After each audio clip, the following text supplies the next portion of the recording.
চাকরিটা পাওয়ার পর চোখে পানি চলে এসেছিল। সত্যি বলতে কি, খুব আর্থিক সমস্যায় ছিলাম। বাবা মারা গেছেন বছরখানেক হলো।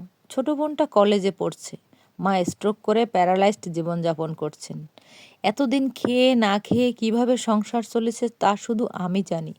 হন্যে হয়ে চাকরি খুঁজেছি। যদিও আমার মাস্টার্স কমপ্লিট করা হয়নি, তবুও পরিবারের বড় সন্তান হিসেবে অবশ্যই দায়িত্বটা আমারই। এত বড় কোম্পানিতে সিভি জমা দেওয়ার সাহস আমার ছিল না। বান্ধবী সিমির জোরাজুরিতে সিভি ড্রপ করেছিলাম। ইন্টারভিউতে ডাকলো, আর জানি না কেন কিভাবে আমার চাকরিটা হয়ে গেল। মহান সৃষ্টিকর্তার প্রতি শুকরিয়া জ্ঞাপন করলাম। অফিসের প্রথম দিন হাতে সময় নিয়ে বের হলাম। প্রথম দিনে দেরি করে যাওয়া কোনো কাজের কথা না। আমাকে আমার দায়িত্ব বুঝিয়ে দেওয়া হলো। কোম্পানির এমডির পার্সোনাল সেক্রেটারি। বুক ধড়ফড় করছে। জানি না এত বড় দায়িত্ব সামলাতে পারবো কিনা। আগের কোনো অভিজ্ঞতা নেই। কি হয়েছে মিস দীপা? আমি চমকে উঠলাম। আশ্চর্য! স্যার কখন চলে এসেছে আমি টের পাইনি। দুঃখিত স্যার, আমি আপনাকে দেখতে পাইনি। ভদ্রলোকের বয়স 40 থেকে 45-এর মাঝামাঝি হবে। দেখতে সুদর্শন, লম্বা। সমস্যা নেই, প্রথম দিন তাই বোধহয় নার্ভাস বোধ করছেন। আপনাকে আপনার দায়িত্ব বুঝিয়ে দেওয়া হয়েছে ঠিকঠাক মতো? জি স্যার, আমি একটু আস্তে আস্তে বললাম। এত নার্ভাস হওয়ার কিছু নেই। প্রথম কিছুদিন অসুবিধা হবে, তারপর দেখবেন সব ঠিক হয়ে গেছে।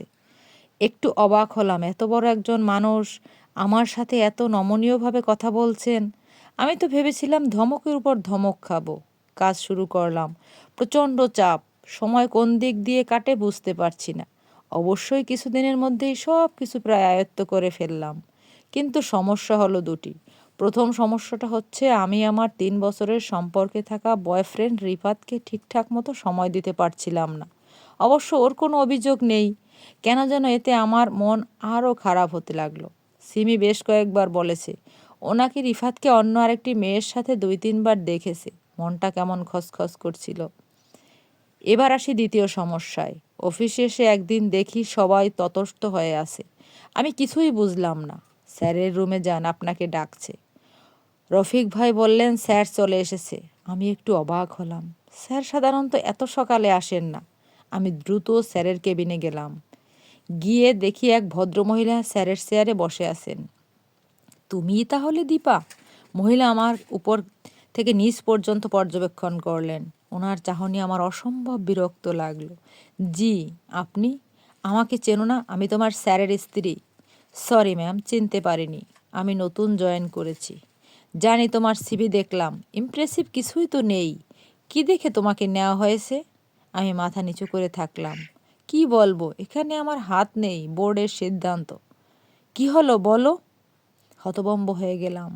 বলে কি এই মহিলা? এক্সকিউজ মি ম্যাম, কি বলছেন এসব?